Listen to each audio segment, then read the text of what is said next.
Now, I will ask you to put on your main aged care cap now, and the Intergenerational report Jim Chalmers released last week put aged care as one of the key areas of concern when it comes to the strain on the budget in future years. What measures should governments consider to improve this problem? Well, I mean, the Intergenerational report, I've seen a few of them, and the problem's getting worse, not better, when you see them. So we do have the ageing population, we have those working less in terms of the income tax base is shrinking at the same time. So we have a huge problem. And, this government, to its credit, has opened up the question of how do we actually continue to fund aged care to the level we need to long term.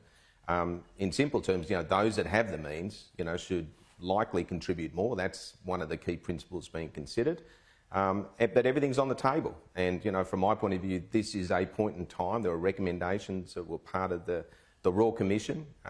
This federal government has said, let's consider it. Let's consider all options, because what we are collectively united on is actually having an aged care sector that is sustainably funded. So looking at how we increase that funding is critical, because, day in, day out, I've got the privilege of seeing unbelievable workers all across the country that are trying to provide the best possible care. That is something we need to continue and enhance. And there is more funding coming, but it's not going to be anywhere near enough to fund, do you as think the Intergenerational report talks about. Do you think that there needs to be some more form of Userpays? Look, I mean, they're the sort of things that are being considered. Are those that have the means potentially contributing more? That is something that's definitely being considered. But, obviously I can't talk about where we're going and how the task force makes recommendations. There's a very simple proposition. There isn't enough funding, when you look at the Intergenerational report, to meet the needs of our elderly and those that go into the aged care system in the long term. When you have those over 75 doubling in 40 years and those over 85 tripling, we have to find a way to fund and support them. So, that's what this report's about, and that's what this task force has, this opportunity to help make the aged care system sustainable, to look for additional measures that can come in. And it's also looking at how do you attract super funds to play a role in the aged care sector? How do you bring banks further in to play an additional role? So everyone that has an opportunity to bring capital, to bring support, additional funding, that's what the task force is looking at.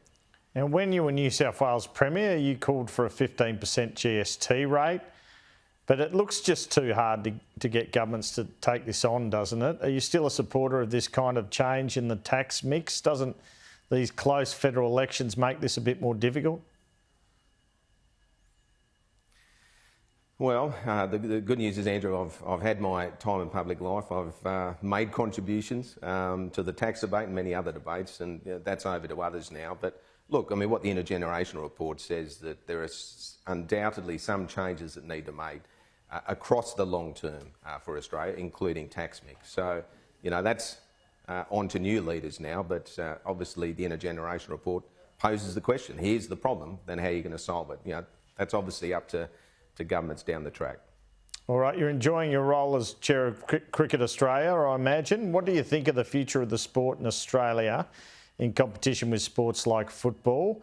We seem more time poor these days. Do you think kids and parents have enough time for cricket to keep growing? I'm very excited about the future of cricket. I mean, I think anyone that has watched cricket in the past few years has been quite captivated. The Ashes series was something that gripped the nation.